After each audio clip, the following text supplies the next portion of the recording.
அப்படின்னு சொன்ன இந்த அரசு பொறுப்பேற்ற பிறகு இன்னைக்கு என்ன நடந்திருக்குன்னா, சென்னையில் இருக்கிற ஒரு அடிஷனல் ஐஜி என்று சொல்லக்கூடியவர்களுடைய ஆலோசனையோடு சில அமைச்சர்களுடைய தலையீட்டோடு அந்த 100 ஏக்கரும் தற்போது பிளாட்டாக மாற்றி விற்பனை செய்வதற்கு 30 ஆண்டுகளமாக அந்த மக்களை திரட்டி போராடி தடுத்து வைத்திருந்த அந்த இடத்தை நேற்றைய தினம் ஊழல் செய்ய தொடங்கியிருக்கிறார்கள்.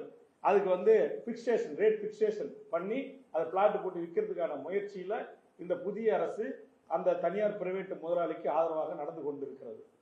தாழ்த்தப்பட்ட சமுதாய மக்களின் ரட்சகர், தாழ்த்தப்பட்டோரின் உரிமை குரல், தன்னுடைய அமைச்சரவையில 8 தாழ்த்தப்பட்ட நபர்களுக்கு வாய்ப்பளித்த முதலமைச்சர், அப்படி இப்படின்னு இந்திய அளவுக்கு பெருமையா பேசப்பட்ட நம் முதல்வர் அண்ணன் விஜய் அவர்களின் ஆட்சியில் பன்ருட்டி வட்டத்தில் சுமார் 1000 கோடி ரூபாய் மதிப்பிலான 100 ஏக்கர் பஞ்சமி நிலத்தை அபகரிப்பதற்கான முயற்சி ஆரம்பிச்சிருக்கு அப்படின்னு அண்ணன் வேல்முருகன் குற்றம் சாட்டுறாரு.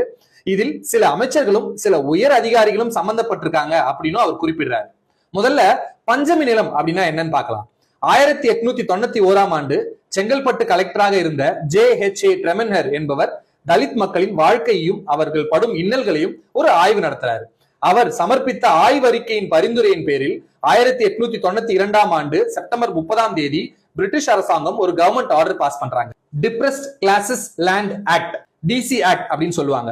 இதன் தொடர்ச்சியாக அன்றைய மெட்ராஸ் பிரசிடென்சியில் வசித்த நிலமில்லாத தலித்துகளுக்கு சுமார் 12 லட்சம் ஏக்கர் நிலங்களை பிரிட்டிஷ் அரசாங்கம் வழங்குறாங்க. இதான் பஞ்சமி நிலம். இந்த பஞ்சமி நிலத்தை தலித் அல்லாதோர் வாங்கவோ விற்கவோ முடியாது. அப்படியே நடந்திருந்தாலும் அது செல்லாது. இந்த பஞ்சமி நிலத்தில் 100 ஏக்கர் தான் ஒரு தனியார் முதலாளிக்காக பிளாட் போட்டு விற்பதற்கான முயற்சி ஆரம்பிச்சிருக்கு அப்படின்னு குற்றம் சாட்டப்படுது. இப்ப நான் ஒண்ணு கேட்கிறேன், இந்த பஞ்சமி நில விவகாரத்தை விசாரித்து இதில் சம்பந்தப்பட்ட அமைச்சர்கள் மீதும் இதில் சம்பந்தப்பட்ட உயர் அதிகாரிகள் மீதும் நடவடிக்கை எடுக்க இந்த அரசாங்கத்துக்கு தைரியம், திராணி, தெம்பு இதெல்லாம் இருக்கா? இதுவரை உங்கள் மீது சாட்டப்பட்ட எந்த குற்றச்சாட்டிற்கும் நீங்க வாய் திறந்ததும் இல்ல, நடவடிக்கை எடுத்ததும் இல்ல.